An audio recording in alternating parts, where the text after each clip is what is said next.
I think it's hard to get past Donald Trump as the sort of biggest current disruptive force in international politics, because essentially he represents the United States turning on the global system that it helped to create after the Second World War, and that it has done its sort of utmost to maintain and support. And now Trump is saying, actually, it's worked terribly for America. Welcome to Leaders Unplugged, real talk with the impactful, presented by IMD. I'm David Bach. Our guest today is Gideon Rachman, the chief foreign affairs commentator for the Financial Times and one of the most influential voices on geopolitics today. I read his articles and I listen to his podcast religiously, and I always learn something from Gideon and his guests. In the conversation, we cover current geopolitics, whether President Trump is cause or symptom of the global transformations we're experiencing, what it means for business, and how Gideon himself tunes in and tunes out. Here now is my conversation with Gideon Rachman.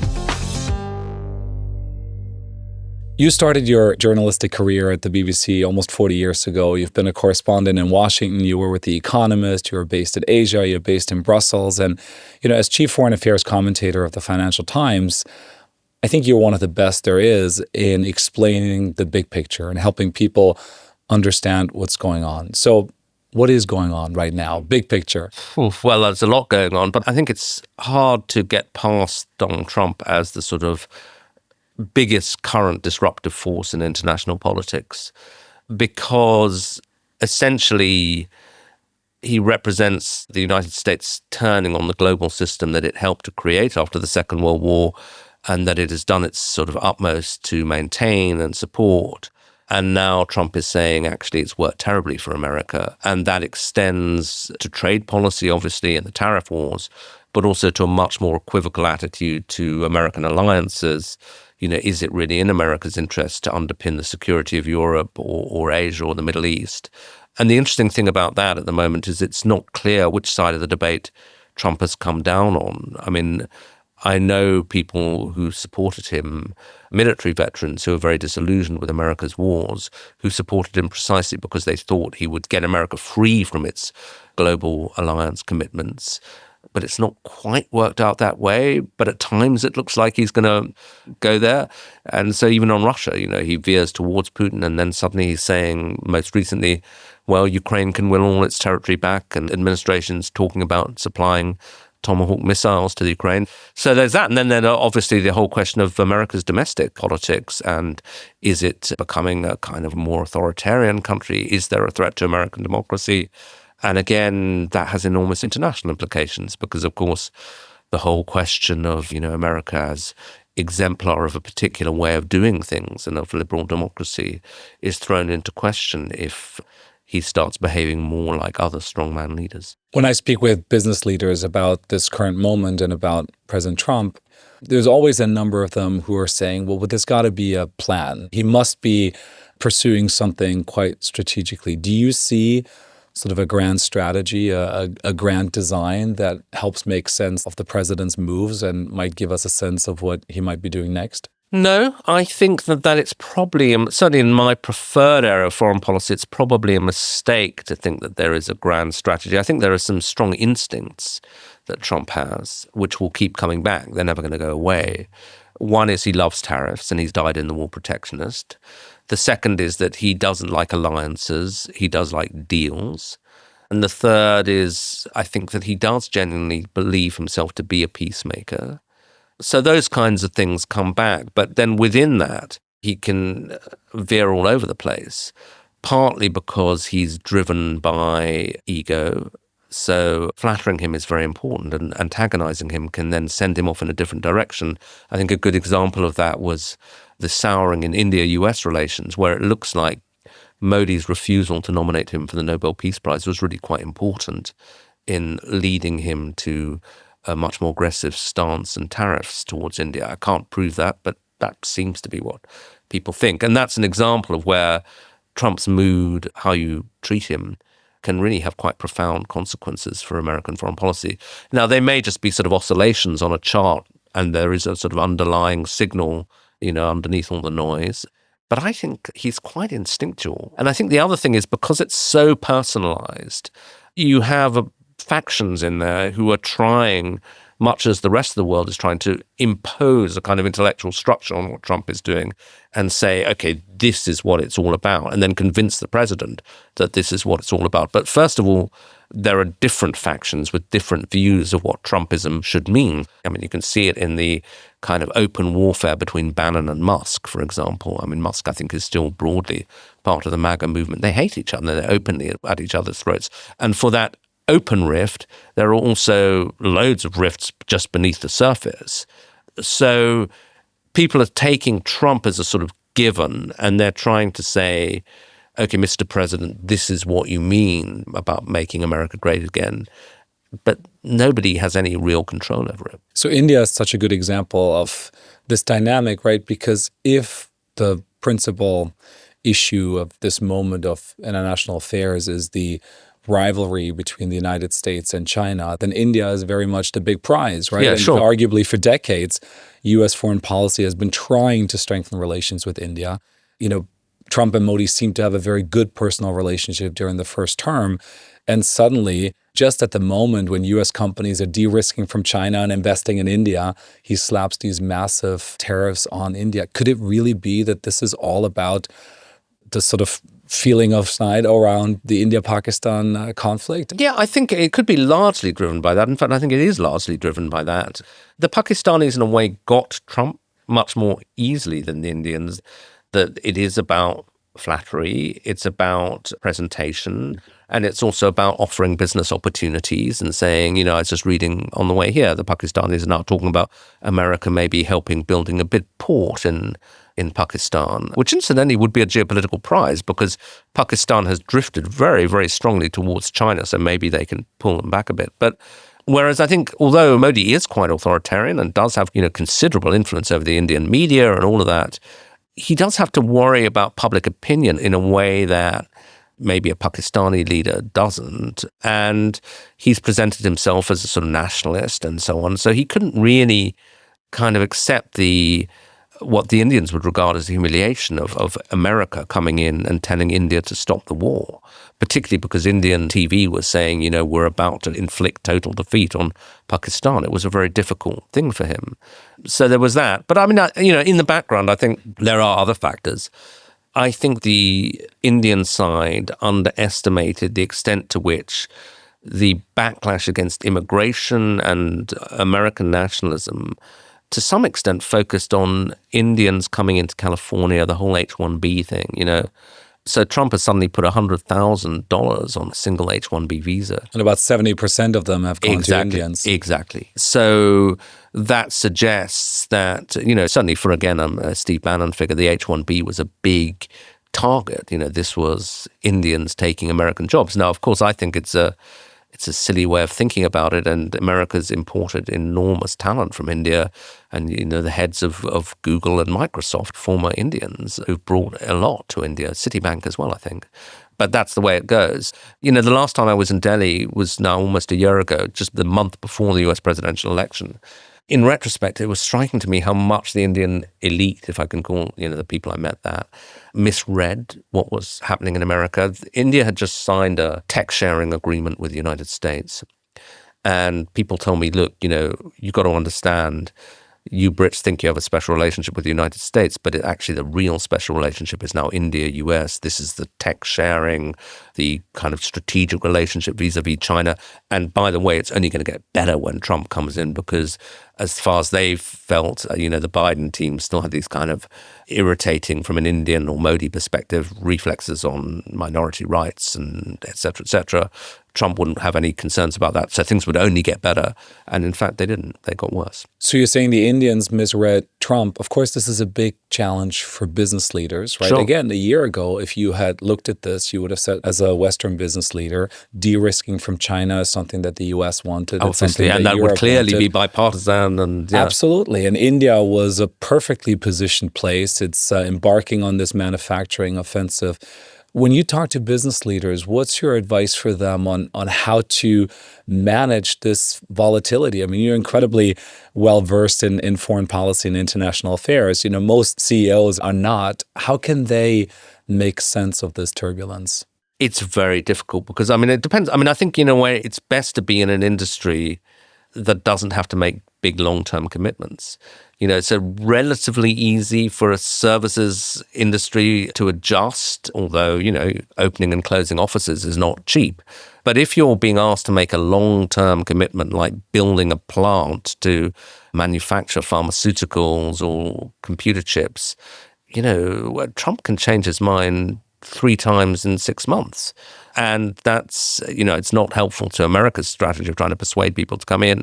So it's difficult. I mean, I think probably it is the case that America will continue under Trump and even under a successor to be much more positively inclined to people who are breaking ground in America, who are manufacturing there. That is, I think, likely to be a through line. But to take something that is of importance to Britain. Trump has twice now threatened to impose 100% tariffs on films, on the movie business, did it again last week. If that was serious, and if you could turn that into something that works, because how do you tariff a non-physical product like that? Charge twice as much for the ticket and the popcorn? I don't know. And even that doesn't work because a lot of movies go straight to streaming. So do you tax Netflix for having made a movie in Britain? I don't know. Maybe there's a way they can do it. But that's a classic, I know, spoken to people in the film industry say it's so difficult, it doesn't really make any sense. We're just going to kind of ignore it. And maybe that's the right call, or maybe it's not. Back in March, you wrote a column that got a lot of attention where you said Trump is making Europe great again. You said he might not win a Nobel Prize, but he's going to win, or he'll be a candidate for the Charlemagne Prize given to the person who's done the most for European unity. We're recording this now 7 months later. How is the mega project, the Make Europe Great Again project going? Probably not as well as I hoped maybe when I wrote that column. Well, the argument was that Trump has been so aggressive towards Europe that it kind of leaves Europe with no option but to do much more towards European unity. And, traditionally the Europeans have always said Europe is made in crisis. And Trump had created a crisis both in trade and in security. And that in trade, the obvious response was for Europe to do more trade deals with India, with Mercosur, but also to deepen its internal market.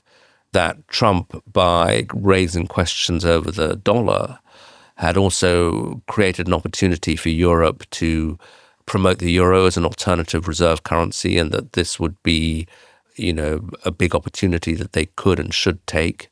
And that in security terms, given that Trump was pretty clear that America was at least going to seriously reduce its commitment to European security, that Europe would have no option but to do more together, and that some of these things would mesh so that you could have common European borrowing to fund defense, and that therefore the geopolitical Europe that von der Leyen had long spoken about would come into being. And it was interesting, just after writing that, I got a text from somebody, a close aide of von der Leyen, saying, they enjoyed the article, but they hoped it came true. And then when I subsequently met the guy, I said, were you sort of gently trying to tell me that, as somebody who was really close to it, you weren't as optimistic? And he said, no, not quite, but it's obviously aware of the challenges. But I think one of the points I made in that article, it's actually coming back to me. I write one a week, so I kind of thought, what did I say? But, at any given point, it's always possible, because it's so hard to make progress in Europe, there'll be setbacks and there'll be moments where you think, this is clearly not going to happen. But that my experience of following the kind of European project is that has been wrong generally. So that on the road to the creation of the euro, there were loads of times where people said, oh, this is going to be blocked by France or by Germany, or they'll never get this through the European Council. Same with the enlargement of the European Union, many crises. And yet, actually, they get there in the end. And I do think that probably Europe will do more. Common debt is still a tough one, but they've got some out there and they'll roll it over, and I think they may have other projects. My biggest question mark about it, it's not saying it's definitely going to destroy it, is that I think that one of the reasons the European project was so durable is that you had meeting at European councils leaders who would fight very hard for their national interests and sometimes hold things up, block them, but who in the end were committed to the idea of the European Union and believed that it was fundamentally in their country's interest that this project work and survive. if you have a bunch of populist leaders taking power who do not have that fundamental belief in the European Union, it's less certain that they will in the end overcome their differences. Britain's Brexit was, the prime example that we just left. But if you have a nationalist take power, Marine Le Pen in France, or a German government, it wouldn't be the AfD in pure power, but if they got into a coalition government, it might become a lot harder. But it's already difficult with Hungary. So the window may be closing. It'll get more complicated. And even there, though, I think in the end, if you're the president of France or the president of Germany, depending how radical you are, but I think you quite often will come back to the fact that you need to do these things together. Look at Meloni, who was arguably a nationalist, from a far-right heritage in Italy. But in the end, she's getting a lot of money from the European program, and so she's not rocking the boat. Yeah, I was in Milan earlier this week, and the sort of running joke was that Italy right now is an island of stability in Europe, both politically and economically. I think your point is well taken. A crisis is often not enough to move Europe, but Europe has only ever leapt forward in moments of crisis. The way I tend to make the argument is that if Europe needs to provide for its own defense, whether it means spending 3%, 4%, 5% of GDP, it needs more growth. More growth requires reforms. Those reforms are going to be good for innovation across the board. And at the same time, it means more energy sovereignty, which also includes then a faster energy transition. So there is a way of getting to Europe that is more competitive, more innovative, more secure, and also more sustainable. And also, I think, another thing is that the rule of law is quite attractive. Yeah. Nobody can afford really to ignore the American market.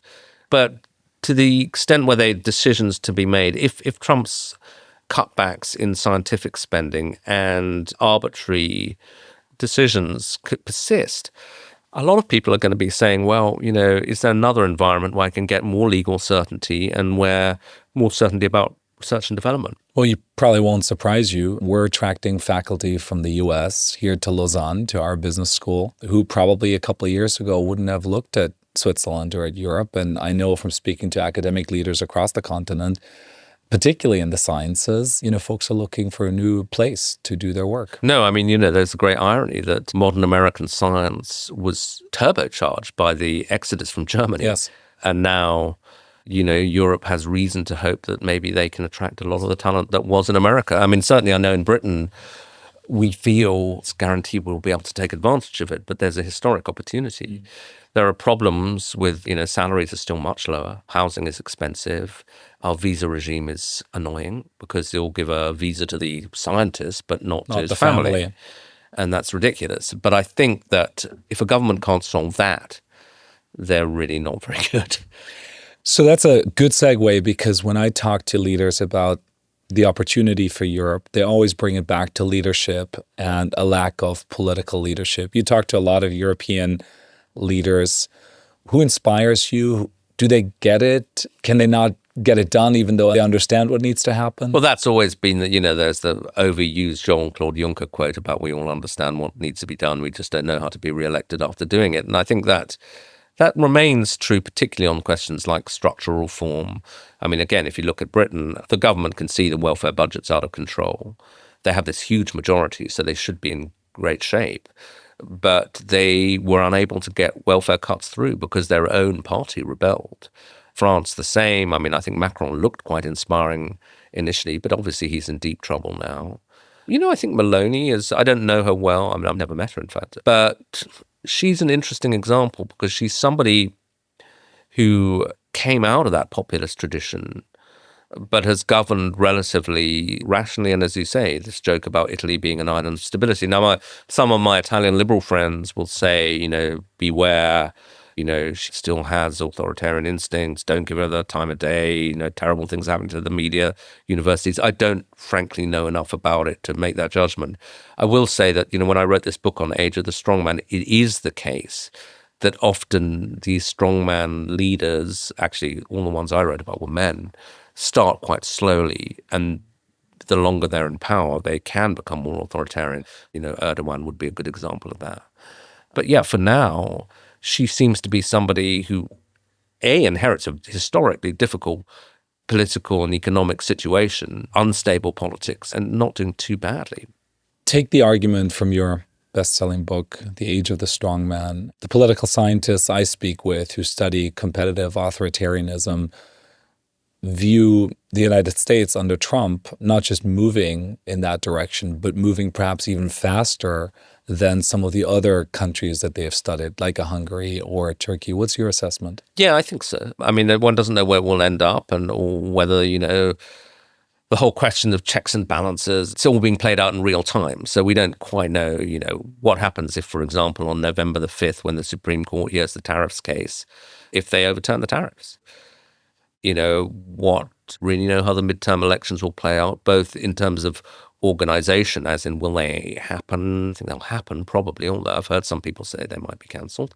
But, what happens? Let's just say it's a normal election. What happens there? All sorts of things. And I think that one of the things that I've been thinking about the strongman phenomenon is that strongmen who operate in a democracy, even a flawed democracy, are just much easier to get rid of than the sort of traditional strongman. Yeah, than a Xi Jinping or a Putin, where it's just not going to happen. You had Bolsonaro lose power in Brazil. Okay, he attempted a coup, but the Brazilian system stopped that. Yeah. It held. Duterte in the Philippines thought about trying to change the constitution to stay on, didn't, and is now being charged by the International Criminal Court. Turkey is a really finely balanced, but the opposition were able to win the Istanbul elections. Now, of course, they now started arresting opposition leaders. So maybe that's just the other side of the line. Hungary is going to be a very interesting example. It makes me think people like me have written that, they've hollowed out Hungarian democracy. Well, paradoxically, if Orban loses that election, that's quite a riposte from him. But yeah, I think that Trump moved quicker than others. And that may be partly because there wasn't the United States to put pressure on him. I think some of the other countries, particularly if they're American allies, when there was a kind of Western world to sort of issue reports, tut-tut, then when there were international norms that they felt they had to respect, partly because of the US, it was harder to move faster. Your FT colleague, Martin Wolf, has written about the crisis of democratic capitalism. When you look at the pressure that liberal democracy is under, and particularly, of course, the symbolic and real sort of political importance of the United States having long been seen as sort of the beacon of liberal democracy, does liberal democracy still have a competitive edge? I think so. Depends what you mean by competitive edge. Does it produce better results? And also, can it survive? And they're slightly different questions. Take it on in turn. So can it survive? Yes, I think because in the end, it's an idea that's almost impossible to kill. So that people don't like living under a dictatorship, oddly enough. They don't like living in corrupt systems. So it can go on for a very long time, but you get uprisings, and you continue to do. And I think that one of the worrying things recently is that we used to believe that these people power uprisings were kind of often irresistible. That starts with, I think the phrase started actually with the Philippines in 86, but then you have obviously 89 in Europe and so on. But I think we've discovered that if leaders are willing to shoot people in the streets and arrest them and be ruthless enough, you can crush them. Belarus would be an example of that. And the other concern was that surveillance technology has got now to the stage where it's very much easier to round up leaders of a pro-democracy movement and so on. So was that going to sort of kill things? But no, not necessary, because Bangladesh actually is an example of a long-standing, pretty corrupt regime that was brought down by people power. And technology played a role, right? Absolutely, yeah. And one doesn't know. Happy endings are never guaranteed in any of these things. And so I'm not saying it's all going to be marvelous, but what I am saying is that it's evident that it is still possible for corrupt authoritarian regimes or regimes that violate human rights to lose on the streets, and that the human desire not to live under those regimes has not gone away. And that is always a vulnerability they don't have legitimacy and they are unpopular. And one of the reasons they're unpopular is long term, they tend not to be economically efficient. That we look at France or Britain right now and you see, boy, it's clear liberal democracies are mass problems. They have their own structural flaws. Above all, the moment, particularly with aging societies, the difficulty in balancing the books, the difficulty in raising enough tax revenue to fund an aging society, deadlock in parliament, etc., etc. Those are all obvious problems. But the other guys also have their own characteristic flaws. And those are that as you suppress media freedom, you breed cronyism. Cronyism breeds corruption. Corruption slows the economy down, leads to rent seeking. And people can see it even in a society where there is repression of the media. And also the number of successful, enlightened dictators. We had quite a few in 18th century Europe, but relatively recently, they're not that many. You could argue that Lee Kuan Yew in Singapore was hugely admired and was a sort of hybrid regime. It had democratic features and authoritarian features, but he was unusual. If you say, look at what Trump is doing, some of it might work, but a lot of it, I think, is going to be quite destructive of America's economic interests in the long run. Putin the same. I mean, people say, well, he's given the central bank the ability to govern the economy quite well. Yes, but he's also launched a war that's lost 1 million people and seen the economy massively sanctioned. That's not a rational way of running a country. But you must encounter the argument that China's spectacular rise, you mentioned Singapore, their performance, everything that is happening in the Gulf region right now, you must encounter the argument that shows that perhaps, authoritarian regimes are better at grasping future opportunities. The argument that in democracies we're polarized, we're incapable of bold reforms. I understand that you don't agree with the argument, but how do you respond to it? No, I mean, I would never say like it's 100% one way or the other. I think you kind of discredit yourself if you say, no, everything these countries have done is absurd and there's never been an example of an authoritarian country that has made some bold decisions that a democracy might have found difficult. I mean, South Korea is a very good example. The South Korean miracle took place under authoritarianism. Then at a certain point, they moved towards a democratic system precisely because people got fed up of it. And they continued to be a successful society. And I think that they moved from the double-digit growth to, more standard rates of growth simply because they were a richer and more mature economy, not necessarily because they were worse run. So South Korea is an example of a country that was able to succeed under both systems. And, for every enlightened despot, look at Africa. How many countries have had, despotic regimes which have driven their countries into the ground? The Gulf is a very interesting example, and we'll see with MBS and with the UAE and so on. But I think that they may be examples of countries that are able to pull off authoritarian sort of surges in growth, partly because in some ways they're the last redoubts of globalization. It's interesting going to Saudi or going to the Gulf. They still are doing things that were standard 20 years ago, but are now less standard, which is saying to foreign investors, come on in. Attracting talent, capital, absolutely, business. You want to do business here, we're going to make it easy for you. We don't really care if, who owns this project. We'll joint venture with you, whatever. And we believe we want to be open to the world. I mean, obviously, Saudi Arabia was such a closed society that there's a lot of latent growth there simply by just saying, you know what, we're going to open up. I was in Dubai last week at an event and, it was a closed-door session where on the one hand side of the room, it was a round room actually, but it was sort of split half and half. You had entrepreneurs and venture capitalists, many of them not from the UAE. On the other hand, you had government officials, including 3 ministers. And they basically wanted to know from the entrepreneurs what they could do to make Dubai even more attractive for entrepreneurship and investment. And it was remarkable, the responsiveness, ministers saying, we'll get back to you in 2 weeks. Either we'll tell you we can do it or we'll tell you what we can't do it.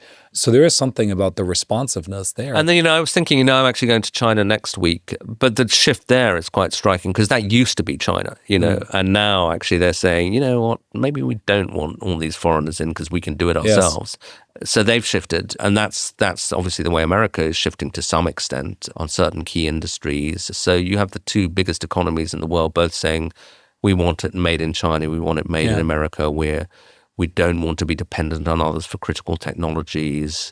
So that is a big shift. Well, and it won't surprise you that in the IMD World Competitiveness Ranking, the ability to attract talent and then to develop talent and to keep talent is absolutely pivotal for the competitiveness of a nation. Yeah, and I think that the Gulf's treatment of migrant workers is deeply controversial. But I think that aside, one of the things that they show is that foreigners can bring something to your society right across the spectrum. It's not just the heart surgeons and the bankers you want. You know, Britain's care homes wouldn't work without foreign nurses. The NHS would collapse without not just doctors, but nurses.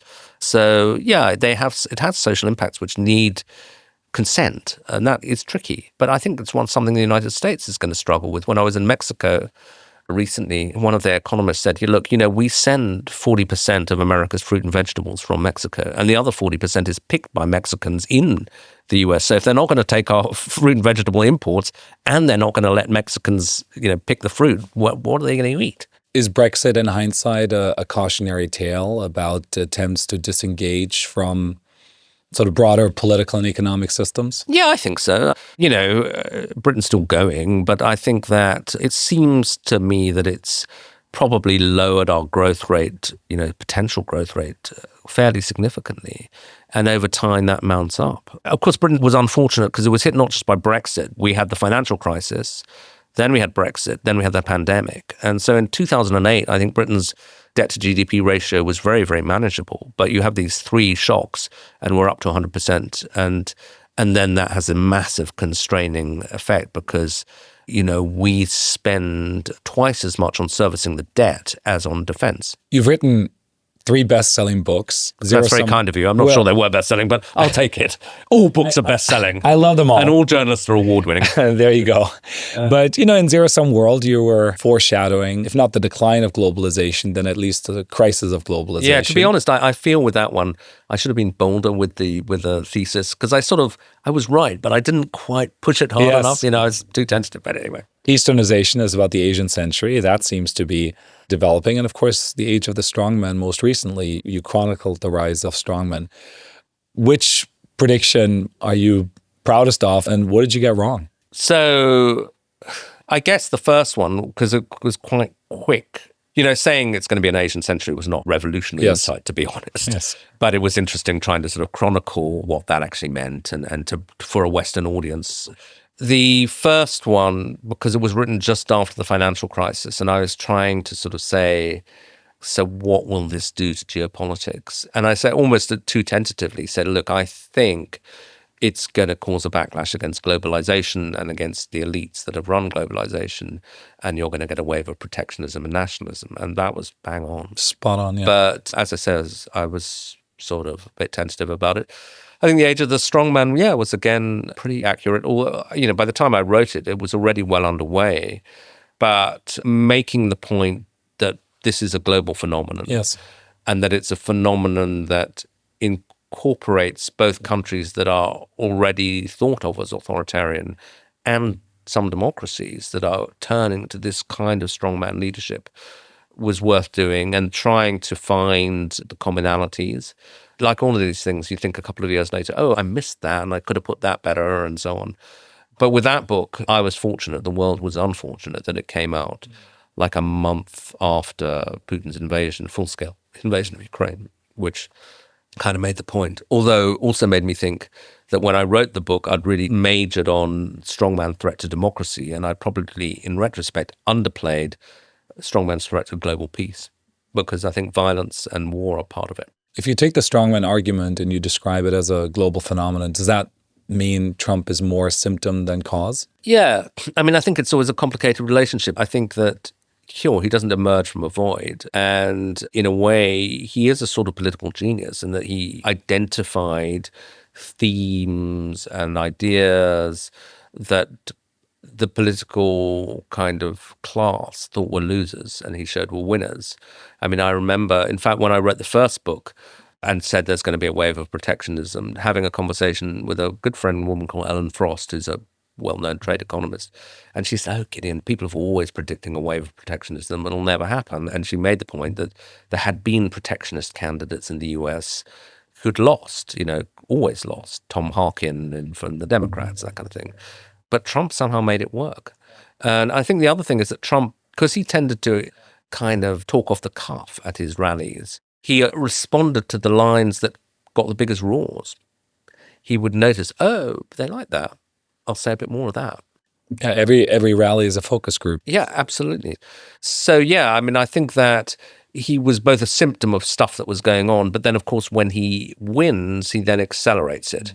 So it's a sort of interaction. It's both symptom and cause. And of course, so much is made, understandably so, of the differences between Donald Trump and Joe Biden.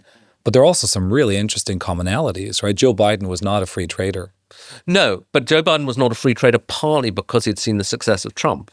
You know, if you speak to people like Jake Sullivan and so on, when they sat down and said in 2016, who'd been on the Hillary campaign, why did we lose? In fact, Sullivan said on my podcast, I, in retrospect, thought that we had underestimated the damage that globalization had done to the American worker and that we had to incorporate that into what we were doing. And so they came up with a kind of new theory of the case about reindustrializing America and protectionism and so on. But yeah, very much so. They did not roll back Trump's tariffs on China. Therefore, I guess you're not predicting a Democrat running on a free trade platform in 2028? No, unless the consequences of protectionism have become so obvious that there's then a backlash against what Trump has done. Trump's tariffs are not popular, actually. You know, having said this is what the American people wanted and he identified it, they maybe want it in theory, they may not like it in practice. And I was looking, I think there's only 35% support for the tariffs because people are figuring out, oh, it means higher prices. And, Trump is simultaneously saying, I'm going to lower drug prices and I'm going to put 100% tax on pharma. I mean, it doesn't really work. So something has to give. And I think, you guys would probably have a better sense of it here than I would. But from what I heard, that manufacturers were able to avoid some of the impact of the initial tariffs by front-loading imports, by keeping prices lower for a while. But that by Christmas, that bicycle is going to cost a lot more. Yes. And people won't like it, given that inflation was one of the things that really made Biden unpopular. But remember, he said $1 is enough, right? That was the message, I guess, that the president had. In anticipation of Christmas. I don't think that's going to fly. But yeah, we'll see. And I think that, it won't just be consumers. It will also be supply chains. You might start getting shortages and things like that. So plus businesses will start, complaining loudly. And Trump does listen to business. And there have been times when he's adjusted, briefly on migrant workers on picking vegetables. I mentioned that I love your podcast and I follow it religiously. What made you start podcasting? And given that you grew up as a writer, you write articles, columns, books. What do you like about podcasting? Well, actually, my first job was in broadcasting. When I came out of university, I worked at the BBC World Service for 3 years. And I sort of slightly think, in a way, my podcast is stuck in a sort of BBC World Service mid-1980s time warp, in the sense that it is just me interviewing an expert. I think the most successful podcasts tend to be, often two-handed, where people have a rapport and and the hosts talk a lot. And the audience develop a relationship with the hosts and so on. And that's certainly one way of doing it. For me, partly, I kind of know what I think. So I'm not that interested. I don't mind talking here about my views. But for me, I actually use the podcast to complement the columns, so that hopefully they're symbiotic. It forces me to sit down with somebody who really knows their stuff once a week and have a long, detailed conversation. And then that is really helpful to me for my other work. And also I think that maybe it's a point of difference because it is quite old-fashioned. It's just like a long, fairly serious interview, not that many jokes. Maybe there should be more, So when everybody else is doing the different style kind of shows, maybe it's worth doing something else. And why did I start it? Well, to be honest, because the FT asked me, they pay my salaries. I said, all right. But it went through an important change, which is that initially I was pretty lazy. Basically, I just would grab a colleague from the newsroom and say, oh, you're the Middle East expert. Let's do half an hour on the Middle East. Around 2018, they said, look, why don't you interview more people on the road and interview more outside experts? And that was a good idea. Makes it a lot more work, but I think it makes the podcast better. So you're a global citizen and observer. You're on the road. You just mentioned this. You seem always on and in tune with the latest developments. What do you do to tune out? It's a good question because I actually sort of joke, I work every day, but I don't work very hard on any day. I never sort of totally turn off because in a way, I'm lucky because my job is sort of my hobby. I'm interested in politics like a lot of people. So I would be reading the news anyway. I'd be thinking about it. That's just who I am. I'm afraid my turn-off things are pretty banal. I watch football or go out for a meal. Or What's your team? Fulham, who just lost last night 3-1 to Bournemouth. So yeah, they're not a world-beating team, but they're kind of close to where I live. And so what else do I do? Read. Actually, that's something I'm trying to get back into the habit of doing, because I think, like a lot of people, I feel I spend too much time just sort of grazing on social media. And there is a work reason for me, because actually I do come across people I follow on the dreaded X inform me about things that are going on and articles. And so it is useful, but some of it is also just a tick. And there is a kind of pleasure to sitting with a novel or a long book and immersing yourself in a way that you can get out of the habit of doing. That is a very good way of turning off. Well, thank you for being almost always tuned in and for helping us make sense of what's happening in the world, and joining us today on Leaders Unplugged and sharing some of your insights and wisdom. Thank you. Thank you. I hope you enjoyed this conversation with Gideon Rachman.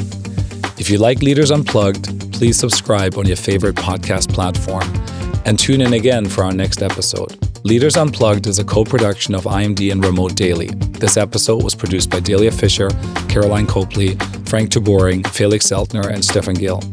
If you found this podcast worth your time, please share it with a fellow leader and subscribe to Leaders Unplugged on your favorite podcast platform. I'm David Bach. See you soon.